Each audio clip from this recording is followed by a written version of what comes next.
Salut les amis, j'espère que vous allez bien, c'est Elias OBN TV. On va se retrouver aujourd'hui pour une vidéo un peu plus sérieuse que d'habitude.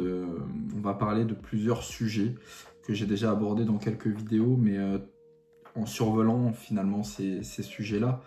Mais j'ai jamais réellement fait de vidéo à proprement dit là-dessus. On me l'a demandé à plusieurs reprises. J'ai jamais pris le temps de le faire et j'ai toujours dit que si je faisais une vidéo sur ces sujets-là, je voulais vraiment préparer ces vidéos. C'est ce que j'ai fait et c'est pour ça que de temps en temps, vous allez me voir regarder en bas parce que justement, je me suis noté un petit peu les points à aborder. Donc, je ne me suis pas fait de script complet. Donc je vais pas lire de prompteur, hein. Mais voilà, j'aurai ma ligne directive et ça c'est important pour ce type de sujet-là, surtout pour ne pas s'éparpiller. Donc concrètement, on va parler de l'état actuel du marché, hein, Pokémon, parce que vous savez maintenant entre le scalping, la hausse des prix, les arnaques et la difficulté à trouver les produits, malheureusement, ça devient de plus en plus compliqué finalement de collectionner. Donc justement, on va aborder vraiment tous ces sujets dans cette vidéo.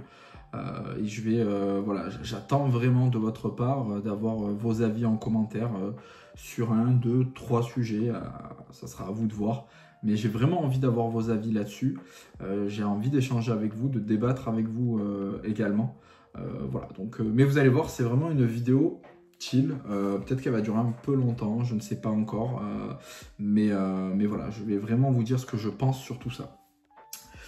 Concrètement, les amis, on va commencer avec le moment où tout a changé finalement dans la collection. Vous le savez, c'est le confinement. Le confinement, finalement, a fait exploser alors Pokémon, mais aussi d'autres TCG, parce que tout finalement les TCG ont été mis un petit peu sur le devant de la scène. Pokémon plus particulièrement, hein, bien évidemment, on l'a vu, avec des prix qui ont explosé à cette période-là.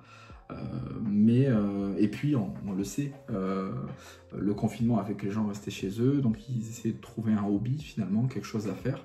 En plus de ça, ils consommaient peut-être un peu plus aussi les réseaux, YouTube, et des influenceurs comme Logan Paul, comme Michou, comme plein de gros influenceurs se sont mis justement à Pokémon et derrière, boum, explosion. Explosion de cette passion et de cette collection. Alors, on parle aussi de nouveaux collectionneurs, mais aussi d'anciens collectionneurs finalement qui sont revenus dans le TCG grâce à toute cette spéculation-là, concrètement, d'investisseurs également. Pourquoi? Parce que finalement, ils ont vu que des produits Pokémon, parce que je vous rappelle que pendant la hype, c'était un peu comme aujourd'hui, c'est-à-dire que les produits Pokémon ne faisaient pas plus de 2-3 heures dans les rayons. Et ils étaient achetés, revendus directement derrière, beaucoup plus cher sur les plateformes de revente, x2, x3, x4, ça dépendait les produits. Donc concrètement, c'est vrai que ça a été une période un petit peu d'explosion pour Pokémon. Donc le résultat qu'on en a dégagé, c'est que les stocks ont fondu. Alors, est-ce qu'il y avait plus, moins? Non, c'est juste qu'il y avait beaucoup plus de demandes concrètement. Les prix ont flambé, parce que vous le savez, c'est l'offre et la demande. Il y avait plus de demandes que d'offres au final. Donc automatiquement les prix augmentent. Et finalement, même les coffrets finalement de base, et ça c'est une réalité, des coffrets qui sont pas finalement, qui n'étaient pas vraiment attendus, qui contenaient pas forcément des séries ouf, étaient scalpés également. Donc ça montrait finalement qu'on passait un cap et qu'on arrivait sur une nouvelle ère pour la collection Pokémon. Les scalpers et les boutiques. Le mot-clé en fait lorsque j'entends scalper et boutique, c'est vraiment le scalping finalement. C'est des gens, vous le savez maintenant peut-être, je ne vais pas vous donner la définition, mais c'est des personnes qui achètent en masse concrètement et qui revendent directement le jour même sur internet, sur les plateformes de revente pour se faire du bénéfice, pour se faire une marge. C'est devenu un business, les amis. Il y en a beaucoup qui le font maintenant.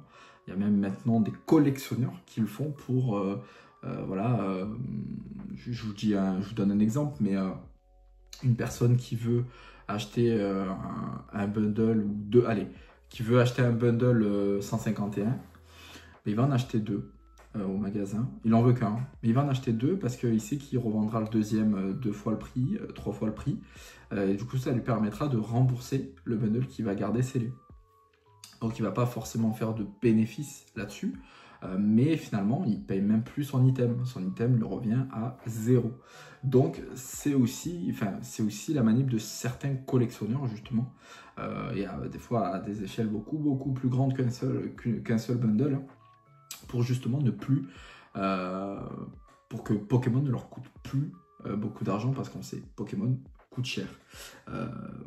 Donc aujourd'hui, on parle beaucoup de scalpers particuliers, mais pas que, parce que y a beaucoup de, comment dire, beaucoup de boutiques hein, finalement, de professionnels qui vont vider également les rayons pour revendre justement ces produits-là, alors soit dans leur boutique physique ou dans leur boutique en ligne, ou même sur des plateformes comme Whatnot ou d'autres plateformes, Voct par exemple, qui leur permettraient de générer finalement voilà, un petit plus, on va dire, ils font concrètement du business avec, voilà. Pour dire les termes. On a vu concrètement des coffrets, des ETB sortir à 40-50 balles et partir le soir même, et ils se vendaient, hein, c'est ça le pire, parce que moi je me rappelle, c'était des ventes réussies, 2 fois le prix, 3 fois le prix, ça on l'a vu à plusieurs reprises. Et donc, oui, concrètement, je pense que c'est aujourd'hui, lorsqu'on parle de collection, Pokémon en tout cas, on parle de scalping. C'est vraiment le mot qui revient constamment dans nos bouches. Les arnaques, les amis, les arnaques, qui dit pénurie dit aussi arnaque. Pourquoi? Parce que vous avez énormément de contrefaçons qui sont vendues aujourd'hui. Donc il y a pas mal de cartes, de fausses cartes hein, qu'on peut retrouver sur le net. Il y a même des fausses cartes gradées, hein, type PSA, qui se vendaient, je crois, sur AliExpress, les amis. Donc ça, c'est pareil, hein, c'est des choses qui sont compliquées. En plus, sont compliquées à déceler. Je vais vous expliquer pourquoi. Parce que finalement, si vous n'avez pas le coup d'œil, vous pouvez vous laisser berner parce que sur les cartes PSA, par exemple, je vais vous donner un exemple assez concret. Hein. Hop, ce petit Mewtwo, par exemple, alternative de Pokémon Go, vous avez un petit numéro de série. Et puis quand vous mettez ce numéro de série-là sur le site de PSA, il peut traquer finalement la carte pour donner le nombre au niveau de la population. Et vous avez normalement 2 photos devant et derrière pour justement montrer que c'est cette carte-là. Ce que va faire ceux qui font les fausses cartes, justement, c'est prendre les numéros qui sont sur Internet. C'est pour ça que souvent, vous voyez certains vendeurs hein, sur Vinted, eBay ou Le Bon Coin cacher justement les numéros qu'il y a sur les cartes PSA pour pas se faire voler un petit peu le numéro de série. Mais vous pouvez bien évidemment acheter une fausse carte sous boîtier PSA ou autre boîtier. Hein, alors moi c'est plus sur les boîtiers PSA que j'ai vu ça, moins sur les boîtiers PCA ou CCC ou les autres sociétés de gradation en France. Mais c'est vrai que sur PSA, vous allez avoir pas mal de choses qu'il va falloir regarder. Alors il faut vraiment s'y connaître parce que si vous tapez juste le numéro, vous allez trouver la carte et vous allez dire ok c'est bon, c'est vrai. Pas du tout. Donc ça aussi, hein, c'est quelque chose qui est arrivé vraiment avec toute cette émulation autour des Pokémon. On a également les boosters, hein, les boosters recollés. Hein, on en a vu énormément, vous les avez vus hein, sur YouTube. On a vu énormément de boosters recollés, énormément. Même David Lafarge en avait mis, alors que il est dans Pokémon depuis des années, hein, concrètement. Mais même lui, s'est fait acheter des boosters recollés. C'est pour vous dire qu'aujourd'hui, c'est compliqué de ne pas se faire avoir. Concrètement, moi je sais que j'ai pris le parti pris de ne plus acheter de boosters en loose, par exemple. Alors attention, hein, ce n'est que mon avis et ça ne veut pas dire que c'est ce qu'il faut faire et ça ne veut pas dire que vous n'avez pas de booster en loose legit. Mais je sais que je ne prends plus le risque parce que j'ai pas envie de me casser la tête, parce que j'ai pas envie de stresser, de me dire lorsque je reçois le booster, je vais le sentir, je vais le contrôler, etc. Non. Peut-être en main propre à la rigueur, en main propre, mais même en main propre, les amis, c'est les arnaques, c'est de plus en plus compliqué à déceler. Hein. Ils sont de plus en plus forts finalement parce que une fois ça marche, deux fois ça marche, la troisième ça marche pas. Ok les gars, il faut qu'on se réinvente et qu'on essaie de faire quelque chose qui marchera mieux. Et ça, c'est, je trouve, ça fait peur. Ça fait peur et c'est pas rassurant. Donc, oui, aujourd'hui, moi, je fais très, très attention. Par exemple, les boosters, je les achète uniquement sous blister lorsque je les achète d'occasion. Voilà, uniquement. Quand je dis d'occasion, c'est sur le marché secondaire. Ouais, j'achèterai jamais de booster en loose comme ça. Jamais. J'ai eu des propositions en plus hein, sur des boosters assez intéressants, vintage, jungle, set de base, etc. Mais non, je suis pas fan de ça.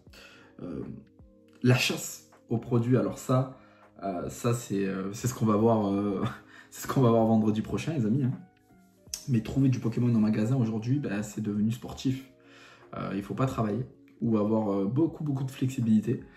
Pourquoi? Parce que on va devoir aller chercher du Pokémon très tôt le matin si on veut en avoir concrètement. Hein. Si vous ne faites pas la queue à 6 ou 7 heures du matin, vous pourrez potentiellement en avoir si vous avez de la chance, mais vous réduisez vos chances finalement d'avoir le Graal, d'avoir votre item. Donc finalement, beaucoup de collectionneurs enfants, je précise, si leurs parents travaillent, finalement, ils savent très bien qu'ils n'auront pas de Pokémon. Parce que le papa ou la maman qui travaille à 8h ou à 9h, malheureusement, elle ne pourra pas se pointer devant le magasin à l'heure d'ouverture. Donc ils vont y aller quand? Après le travail ou entre midi et 2, mais à ce moment-là, c'est déjà trop tard parce qu'il n'y a plus rien. Alors j'ai eu, lors d'une de mes vidéos où j'expliquais pourquoi Pokémon avec le temps pouvait s'essouffler. Et je disais que justement, les enfants d'aujourd'hui ont tellement peu accès finalement aux items Pokémon avec le scalping que finalement ils vont se désintéresser de la licence et peut-être aller sur d'autres licences ou pas. Et on m'a dit non mais Elias, t'as pas compris. Et ils ont peut-être raison, hein. Attention, hein, je suis pas en train de les critiquer parce que j'ai pas d'enfants. Donc je peux pas non plus parler pour eux. Je parle de ce que je vois autour de moi et ce que je vois et ce que j'entends. Mais on m'a dit, Elias, les petits, ils s'en foutent d'ouvrir du Fable Nébuleuse ou du Étincelle Déferlante. Ok, pas de souci. Mais moi, je leur dis aussi que les petits, par rapport à avant, les enfants, je trouve, hein, ont également accès à YouTube, ont également accès à Internet, à TikTok. Et je pense qu'ils sont autant à la page que nous sur les nouvelles sorties, les nouvelles séries. Alors, je suis d'accord. Hein. Peut-être que d'ouvrir du Fable ou du Étincelle Déferlante, ça leur procure peut-être le même plaisir. Mais je me dis que les enfants, lorsqu'ils voient par exemple une série comme Étincelle Déferlante, aujourd'hui ils ont accès à Internet, ils vont peut-être d'eux-mêmes sur Pokécardex, c'est possible aussi. Ils voient aussi les ouvertures sur YouTube. Et peut-être qu'ils se disent, oh, c'est la série autour de Pikachu. Du coup, moi je veux cette série-là pour essayer d'avoir Pikachu. Et il n'aura pas d'enfant nébuleuse. Et contrairement à ce que beaucoup pensent, je pense que les enfants s'y connaissent beaucoup mieux que ce qu'on le pense. Après, encore une fois, je n'ai pas d'enfants. Et encore une fois, je ne critique pas les gens qui pensent que les enfants s'en foutent complètement de la série qu'ils ouvrent. J'ai aucun problème avec ça. Je suis vraiment dans l'échange et dans la discussion. Et je vous donne juste mon avis et je vous le donne encore. Pour moi, il y aura quand même un impact, finalement. Hein, de tout ça, il y aura quand même un impact. Voilà un petit peu sur finalement la chasse Pokémon. L'évolution de la communauté aujourd'hui. L'évolution. Parce qu'on a vu plusieurs étapes hein, finalement de la collection. Pour moi, il n'y a pas que du négatif. Après, ce n'est que mon avis. Hein. Mais pour moi, il n'y a pas que du négatif. parce que finalement on a quand même vu une grosse montée de la communauté, donc plus de gens avec qui partager, avec qui échanger. Moi j'ai fait des rencontres dans Pokémon, énormément de rencontres dans Pokémon, donc je trouve que c'est un aspect dont on parle pas beaucoup, hein, les rencontres, les échanges. Je vous ai parlé de toute la mauvaise partie au début, mais je pense qu'il faut aussi parler des bonnes pratiques. On voit de plus en plus de boutiques physiques qui proposent des tournois de TCG, ce qu'on voyait, ce qu'on voyait moins avant. Plus de bourses d'échange, par exemple, où on peut rencontrer d'autres collectionneurs de la communauté avec qui on peut parler, discuter Pokémon, échanger, manger autour de Pokémon et peut-être se faire des amis, hein, c'est aussi possible. Donc, moi je sais que grâce à Pokémon, ben, j'ai rencontré un Poké, hein, qui est un ami à l'extérieur maintenant et avec qui on parle énormément. J'ai rencontré la team Nakabox, avec qui ben, voilà, on s'entend super bien, on discute quasiment tous les jours. Voilà, c'est des très belles personnes et c'est une très belle rencontre pour moi.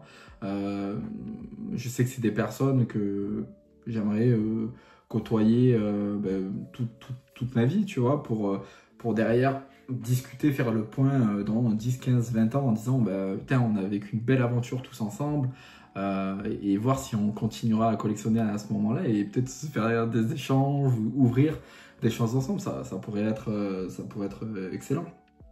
Et en plus de ça, on a quand même eu l'émergence finalement de plusieurs chaînes YouTube. Alors beaucoup verront ça d'un mauvais œil, moi je le vois plutôt d'un bon œil. Parce que lorsqu'on regarde les autres hobbies autour des jeux vidéo comme FIFA, etc., ben, il y avait quand même beaucoup, on était plus facilement mis à la page des actualités, des mises à jour, etc.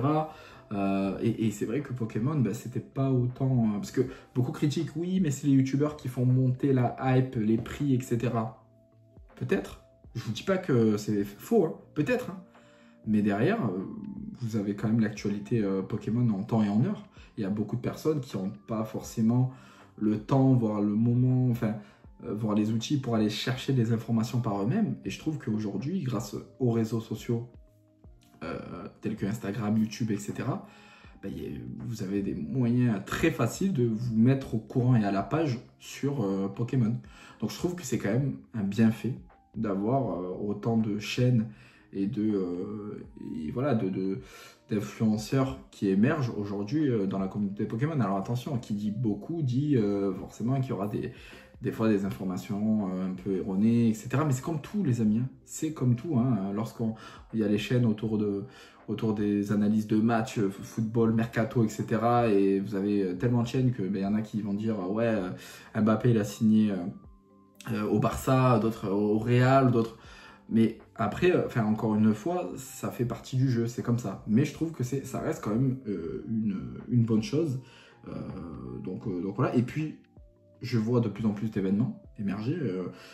On avait le gala TCG, on a maintenant le royaume du TCG avec David Lafarge.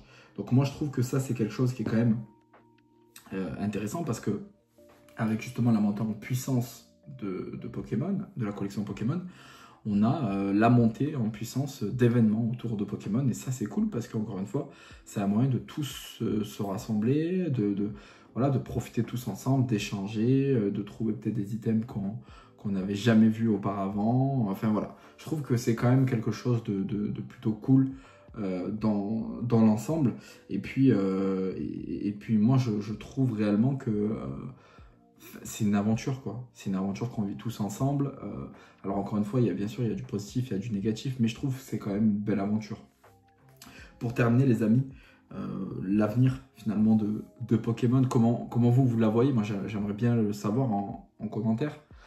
Mais moi, l'avenir, finalement, Pokémon, je vois que Pokémon Company a décidé de print un peu plus au niveau des items. On l'a vu avec 151, avec 8.5, avec V9. On va peut-être le voir également avec EV10. On a vu du EV8 revenir également. Donc je pense qu'ils ne nous ont pas menti, hein, parce qu'on a du stock, les amis. On a du stock. Alors oui, on a toujours le même problème de difficulté de retrouver des items assez rapidement. Mais attention les amis, je vous l'ai dit déjà, moi ça m'est arrivé d'aller en fin de journée et puis les boutiques mettaient au dernier moment. Mettaient en fin de journée pour le lendemain, ou des fois ils avaient leur livraison en cours de journée et mettaient. Donc en fait finalement j'ai réussi, j'arrive actuellement à trouver du Pokémon. Voilà. Donc, et j'ai beaucoup de personnes qui m'envoient qu'ils arrivent à trouver du Pokémon. Et apparemment il y avait des personnes qui ont trouvé des super premium V8.5 à des heures, voilà, en plein milieu de la journée, fin de journée, etc. Donc c'est faisable en fait les amis, c'est faisable, il faut y aller de temps en temps pour essayer d'en trouver. Donc ça c'est plutôt cool. Après, est-ce qu'aujourd'hui ça suffira à satisfaire la demande? Je sais pas. Est-ce qu'aujourd'hui on peut revenir à un marché sain? Ben, je peux pas non plus me prononcer là-dessus parce que c'est quand même des questions qui sont assez poussées. Et voilà, j'ai pas de boule magique, hein, j'ai pas de boule magique. Mais écoutez, je pense qu'il faut s'adapter. Hein, on est fait pour s'adapter à toute situation possible. Donc je pense qu'il faut s'adapter et il faut faire en sorte de... Est-ce qu'aujourd'hui Pokémon c'est devenu un hobby de riche? Moi je dirais pas encore. Après ça peut le devenir, mais je dirais pas encore. Parce qu'on peut encore trouver des choses en boutique, en magasin. Alors après oui, sur le marché secondaire les prix s'envolent. Mais c'est un peu comme tout, je pense qu'il y a des tendances. Il y a des moments comme l'été par exemple où les prix diminuent parce qu'il y a moins de demandes et les gens se débarrassent un peu finalement de leurs items pour avoir de la trésor pour la fin d'année. Et tout ce qui va être Noël, fête, etc.